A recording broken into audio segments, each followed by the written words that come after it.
Sebelum disebut Alas Roban, tempat ini adalah hutan wingit, dan dulu orang dilarang keras masuk ke dalamnya. Dulu, ini bukan jalan raya, ini adalah hutan rimba yang tidak pernah dijamah manusia.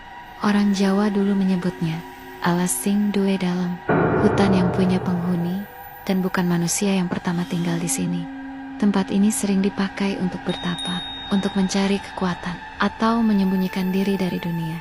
Namun, beberapa yang masuk tidak pernah kembali, bukan karena tersesat, tapi seperti ditelan hutan.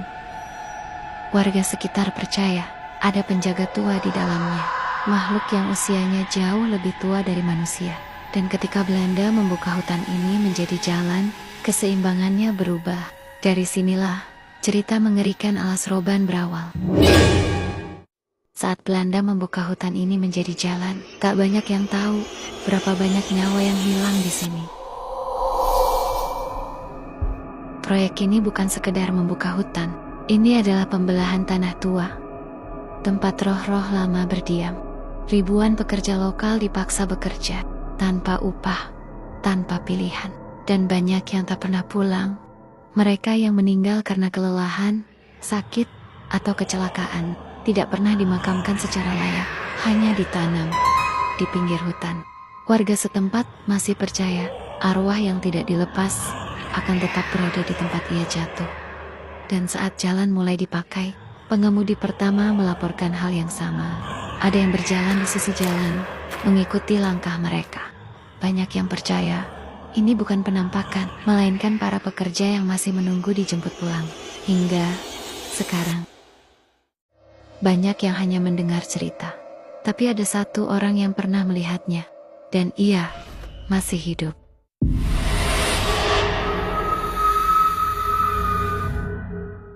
Ia tinggal di dalam hutan sebelum jalan itu diaspal.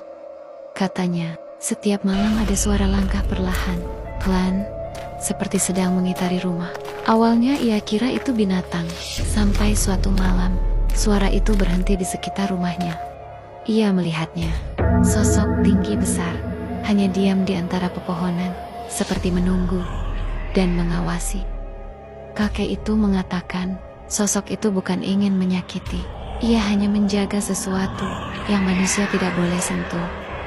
Kalau kau lewat di sana, jangan panggil siapapun, karena yang menjawab bukan manusia. Tahun 1975, Jalan Alas Roban mulai sering dilewati truk muatan berat, tapi ada satu kejadian yang membuat para sopir saling memperingatkan.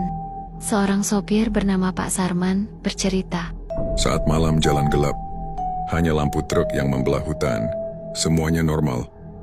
Sampai mesin truk tiba-tiba berhenti sendiri, bukan mogok, bukan kehabisan solar. Lampu dashboard masih menyala, tapi pedal gas seperti dikunci. Tiba-tiba di depan truk, aku melihat seorang perempuan berdiri di tengah jalan.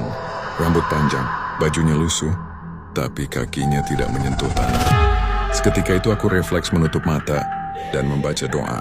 Ketika aku membuka mata, dia sudah tidak ada. Mesin truk kembali menyala dengan sendirinya. Setelah itu, sopir-sopir sepakat, jika truk berhenti sendiri di Alas Roban, jangan turun, jangan panggil, jangan lihat belakang. Di Alas Roban, kecelakaan tidak selalu terjadi di tikungan. Tempatnya berubah, seolah ada yang memilih. Tahun 1982, sopir derek bernama Warto sudah terbiasa menangani truk terguling, tapi hanya di Alas Roban. Ia merasa selalu datang terlambat, seolah kecelakaan terjadi beberapa menit sebelum ia tiba. Anehnya, tanda rem di jalan tidak ada. Kendaraan seperti tidak pernah mengerem, seperti pengemudinya tidak sadar kalau mereka menabrak sesuatu. Warto mendengar rumor dari warga, kadang mereka melihat seseorang menyeberang, padahal tidak ada. Sosok itu sering digambarkan berjalan tanpa suara.